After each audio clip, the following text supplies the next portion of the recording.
고발 사주 의혹과 관련돼서 윤석열 총장의 최측근이다라고 여당이 지목한 그리고 공수처가 의심한 손준성 검사에 대해서 공수처가 호기롭다고 해야 될까요? 무모하다고 해야 될까요? 체포영장도 기각됐는데 덜컥 구속영장을 청구했는데 법원에서 이게 기각됐습니다. 한국일보 조금 전에 공수처 체면 제대로 구겼다라고 공수처를 비판하는 제목을 뽑기도 했습니다. 오늘 저희들이 준비한 첫 번째 제목은 기각돼 버린 이례적 영장. 매우 이례적이긴 했습니다. 자, 영장이 기각된 이후에 손준성 검사 이야기 한번 안 들어볼 수 없겠습니다. 손준성 검사입니다.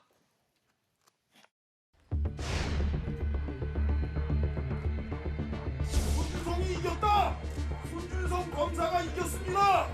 공수처는 각성하라! 네, 저 영장 기각됐는데 지금 신경이 좀 어떠신지. 현명한 결정을 해주신 사법부에 감사드립니다. 공수처는 각성하라! 공수처는 선거 개입하지 마라!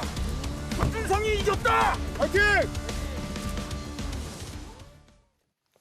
자, 이로써 윤석열 전 총장까지 향하는 공수처의 수사의 길목에 큰 어려움이 봉착됐다는 평가도 많습니다. 정혁진 변호사님, 네네. 법전 들고 나오셨죠, 오늘도? 네네. 그렇군요. 사실 법조계에서는 저희들은 제목에 좀 이례적이다라고 점잖게 뽑았습니다만 한국일보 체면국이었다. 그리고 다른 법조계에서는 수사에 ABC가 공수처가 안 돼 있는 것 아니냐 이런 비판과 목소리도 있었어요. 네네. 예상하셨습니까? 기각될 것? 제가 봤을 때 공수처 영장 청구는 점잖게 말하면 무모했다. 그다음에 점잖지 않게 말하면요. 개념 없다. 어. 왜냐하면 형사소송법에 200조에 뭐가 나와 있냐면요. 피의자 출석 요구에 대해서 규정하고 있어요. 예. 그다음에 201조엔 뭐가 나오느냐. 피의자 구속에 대해서 규정이 되어 있거든요. 그럼 200조와 201조 사이에 뭐가 있냐면은 200조에 2가 있어요. 예. 이게 영장에 의한 체포 규정이 200조에 2에 나와 있는데, 그러니까 형사소송법 내용을 쭉 보면은 피의자한테 출석해 달라고 요구를 한단 말이에요. 근데 피의자가 정당한 이유 없이 그 출석 요구에 응하지 않으면 예. 체포 영장으로 체포할 수 있다라고 규정을 갖다 한 거예요. 예. 그런데 이 체포라고 하는 것은 잠정적인 것이기 때문에 48시간 이내, 그러니까 이틀 이내에 구속영장, 정식 구속영장을 청구하라, 이렇게 그 형사소송법에 규정이 되어 있단 말이죠. 그러니까 수순이 체포 다음에 이제 구속영장인데. 네네. 그렇기 때문에 체포영장이 구속영장보다 발부받기가 검찰 입장에서는 훨씬 쉬워요. 그래서 체포영장 먼저 발부받고 48시간 이내에 좀 더 보완해가지고 구속영장을 발부받는 것은 일상적인 늘 있는 일인데, 제가 체포영장 자체가 기각이 됐는데, 그러니까 쉬운 체포영장이 기각이 됐는데 더 어려운 구속영장이 기각됐다, 발부가 된다, 이런 사안은 사실은 법조계에서는 볼 수가 없는 그러한 일이었거든요. 그럼 이건 약간 오기입니까? 아니면 일종의 고집입니까? 그래서 그거를 이해를 못하겠다는 거예요. 그다음에 이제 지금 공수처에는 검사 출신들이 별로 없고 다 높은 분들도 판사 출신들이고 그러기 때문에 검사로 치면 다 초임 검사들이죠. 하지만은 지금 공수처 차장이 직접 나와서 프리젠테이션도 하고 그랬다는 이야기거든요. 예. 그런데 그 여차장이 어떤 분이냐면은 부장판사 출신이시기도 하지만 변호사로서는 형사 전문 변호사로 굉장히 이름이 높았던 분이에요. 그렇기 때문에 제가 말씀드린 바와 같은 형사소송법의 규정을 저보다도 한 10배 이상으로 훨씬 더 잘 알고 계실 분인데, 그런데 왜 이런 조치를 취했는지, 예. 왜 이렇게 구속영장 청구를 했는지, 설마 구속영장이 발부될 것이다라고 기대를 했었던 건지 저는 사실은 납득이 안 된다 싶습니다. 이해가 안 된다. 네네. 법조 생활 몇 년 하셨습니까? 한 20몇 년 했는데요. 20년 넘은 법정이 네네. 볼 때 도무지 이해가 안 된다라는 의견을 지금 주셨습니다. 자, 그렇다면 법원에서 왜 기각을 했을지 법원이 밝힌 사유도 준비가 되어 있는데, 물론 구속영장이 기각됐다고 해서 혐의가 없다는 뜻은 아니라는 것은 우리 국민들도 다 아시겠죠? 함께 보시죠. 공수처가 청구한 손준성 구속. 그러니까 공수처는 이렇게 주장한 거예요. 손준성은 구속해야 된다. 법원은 구속하지 마라. 증거인멸이나 도망의 우려가 있다고 보기 어려운 점, 향후 수사에 성실히 임하겠다는 진술 등을 종합해 구속 필요성 및 상당성이 부족하다 판단했다라고 법원은 구속영장을 기각합니다. 결국 공수처는 이게 첫 번째 1호 공수처가 생긴 이래 1호 구속영장 청구였는데, 그 의미 있고 신중해야 할 1호 카드가 보기 좋게 실패해버린 겁니다. 자, 전주혜 의원님, 판사 출신이기도 하지만 지금 야당 법사위의 핵심 스타 국회의원인데 손준성 검사에게 공수처가 이런 얘기를 했다. 이런 문자 메시지를 보내서 야당에서 반발하고 있잖아요. 특히 윤석열 캠프에서 네. 반발하고 있는 대목이 국민의힘, 그러니까 대통령 경선 일정이 끝나기 전에 빨리 나와서 조사를 받아라. 네. 라며 경선 일정을 언급했다는 것, 거론했다는 것. 자, 이 부분에 대해서 윤석열 캠프와 야당은 지금 매우 지금 반발하고 있지 않습니까? 경선 개입 시도가 있다고 볼 수가 있는 거죠. 11월 2일에 지금 본인이 출석을 하겠다. 이렇게 의사를 통보를 했는데 또 그 전에 그냥 미리 그렇게 또 영장을 청구를 하고 그래서 이제 그것은 저희가 11월 5일이면은 후보 선출이 좀 되기 때문에 특히 이제 윤석열 캠프 측에서는 당연히 경선 개입 시도가 있는 것이다. 아니 근데 그래도 설마 네. 이 엄격한 고위공직자 수사처 아닙니까? 공수처가 경선에 개입하려 하겠습니까? 근데 이 윤석열 총장을 3일 만에 9월 6일에 고발장 접수가 되고 3일 만에 광석도로 입건을 했거든요. 예. 그 자체가 굉장히 선거 개입의 의도가 있다고 볼 수밖에 없습니다. 왜냐하면은 뭐를 가지고 이제 했는지는 고발장을 조성은 씨가 낸 것도 아니고 사생이라고 또 그런 그 시민단체가 낸 것을 3일 만에 입건을 했고요.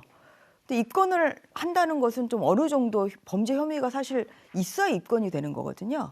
그런데 그렇게 입건을 이제 그 고발 사주 혐의로 해가지고 했을 뿐만 아니라 이제 그 이후에 이루어진 국민의힘 그 참고인 신분인 김웅 의원실 그리고 또 정점식 의원실에 대한 압수수색 영장 과정을 보면 굉장히 의도를 가졌다.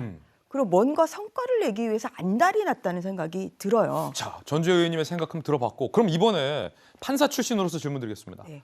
공수처가 체포영장도 기각됐는데 사람 불러다 조사도 안 하고 구속영장을 청구했다가 이번에 기각이 됐습니다. 네. 자, 이 기각에 대해서는 어떻게 보십니까? 판사 출신으로서. 상식적인 판단이라고 생각합니다.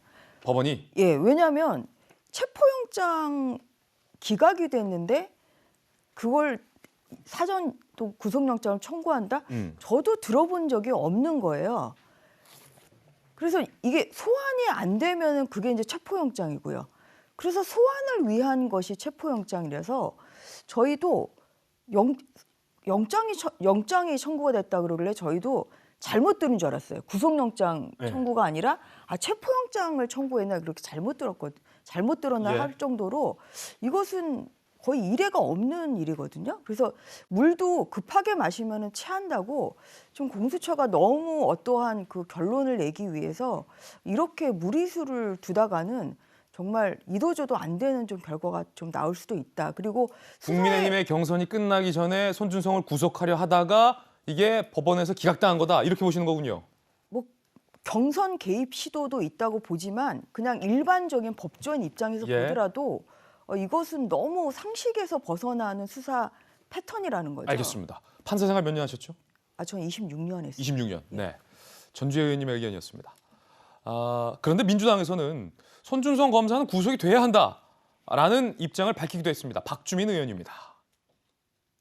증거인멸의 우려가 굉장히 높은 사람이 바로 손준성 검사와 같은 엘리트 검사들일 것 같고요. 구속영장이 좀 발부가 돼서 신병이 확보된 채로 수사의 속도를 낼 수 있었으면 합니다. 구속영장은 반드시 좀 발부가 될 필요가 있다. 자, 민주당 박주민 의원의 의견 들어봤는데 자, 그럼 전용기 의원님 이재명 캠프에 계셨었잖아요. 네. 지금 손준성 검사의 영장이 기각된 것과 관련해서 두 분의 의견 들어봤는데 어떠십니까? 전용기 의원은. 구속영장이 기각된 걸로 봐서는 사실상 조금 공수처가 급한 선택을 하지 않았나 이런 생각을 하고 있습니다. 민주당 전용기 의원이 볼 때도 공수처가 너무 급했다. 그렇죠. 왜냐하면 체포영장이 발부된 이후에 체포영장이 기각이 때문에 구속영장이 좀 급했다고 보고 있습니다. 그러나 이 빌미를 결국에는 손준성 검사가 주기는 했습니다. 왜냐하면 굉장히 시간 끌기 식으로 출석도 뭐 11월 2일 이후에 하겠다라고 하고 지금까지 그 공수처에서 조사하고자 했던 내용들을 지속적으로 회피했다라는 정황 증거들이 나오기 시작했다는 겁니다. 그래서 박주민 의원도 손준성 검사를 구속해서 수사해야 된다고 얘기했던 것이고 사실상 그 전에 체포를 하기 전에 손준성 검사한테 협조를 하라고 문건도 보내고 문자도 보내고 많은 연락을 시도했다라는 것이죠. 이때 손준성 검사가 회피를 하지 굉장히 많은 회피를 했던 겁니다. 그러니까 나가지 않겠다라고 협조하지 않았던 것이 사실상 빌미를 준 것이 아닌가 사실 그렇게 보고 있는 것이고요. 법원도 현직 검사니까 도망가지 않을 것이다. 그렇기 때문에 구속할 필요가 없다. 이렇게 판단한 것으로 보고 있습니다. 그렇군요.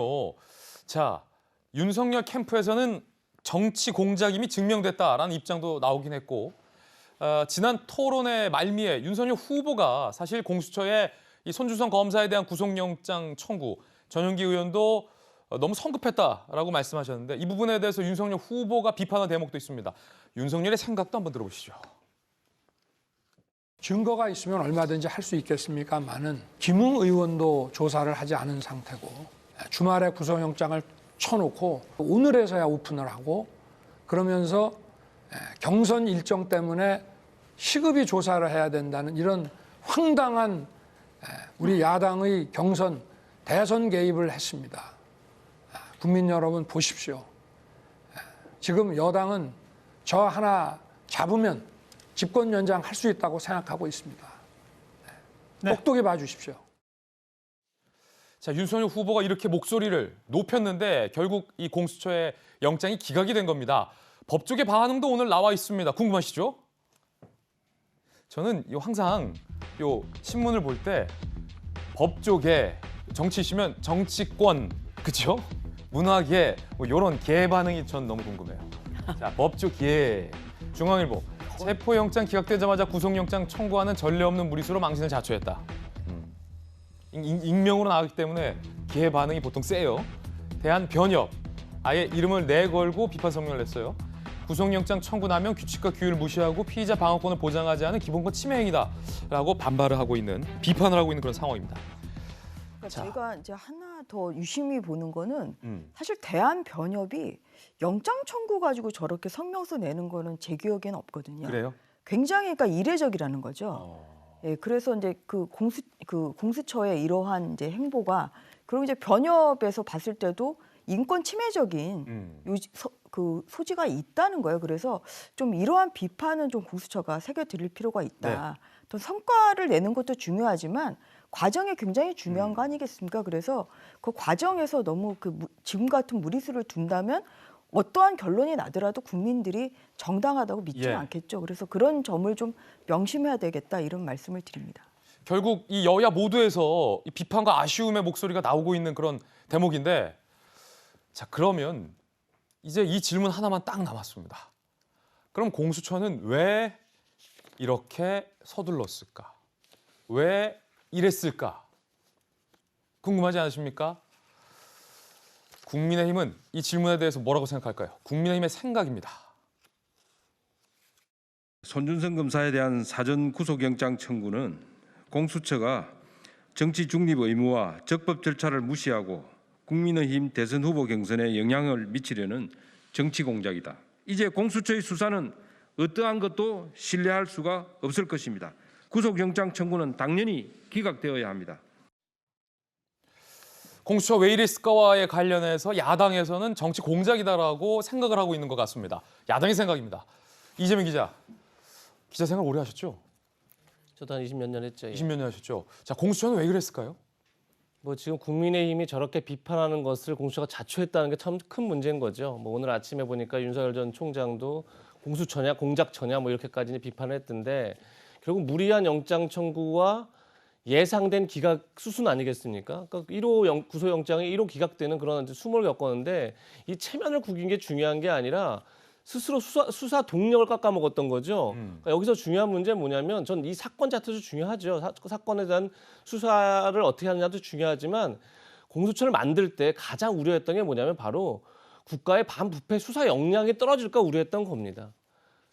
실제 검찰의 반부패 수사 역량이라는 건 검찰 게 아니라 국가의 자산인 거죠. 그게 떨어질 거다 국민의힘이 여러 차례 지적했죠. 근데 그게 실현되고 있는 거, 현실화되고 있는 거죠. 지금 모습이라는 게. 과연 이게 반부패 최고 수사기관의 수사 역량이 맞는지 의문을 품게 되는 거고, 그런 점에서 사실은 문재인 대통령도 뭐 민주당에서 일대 뭐 일각에서 검수완박이가 있었죠. 검찰 수사권을 완전히 박탈한다 얘기 나왔을 때 문재인 대통령도 반부패 수사 역량이 훼손되면 안 된다라고 우려할 정도로 지금 어쨌든 현 정부에서 굉장히 수사권을 다양한 방식으로 분산시키고 공수처를 신설했는데 과연 그러면서 우리 국민을 위해 남은 건 뭐죠? 라는 근본적인 질문을 하게 만드는 지금 일을 공수처가 벌이고 있다. 그런 점에서 전 뭐 국민의힘이 뭐 공작이다 아니다 이런 논쟁보다 전 그게 더 큰 문제가 아닌가 싶습니다. 예, 야당에서는 정치 공작이다라고 주장을 하고 있습니다. 생각하고 있는 것 같습니다. 이에 대한 민주당 전용기 의원의 생각도 한번 들어봐야 되겠습니다. 야당에서는 공수처가 이러는 게 정치에 개입하기 위해서 정치 공작을 하기 위해서다라는 비판이 나오고 있고, 이재명 기자는 조금 전 공수처가 이런 비판을 자초했다라고 또 역시 비판을 해주셨어요. 정치 공작이라는 야당의 주장에 대해서 전 의원은 어떻게 보십니까?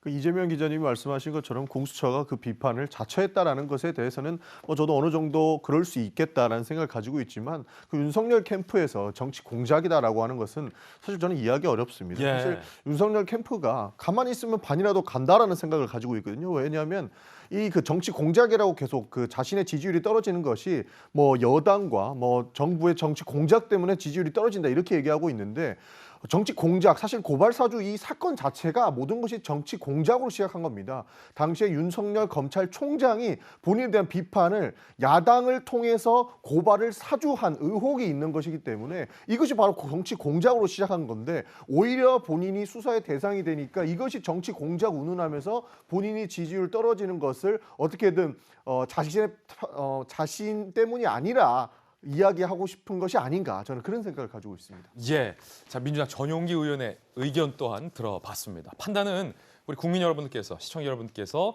해주시기 바라겠습니다. 여러분의 생각도 궁금하군요.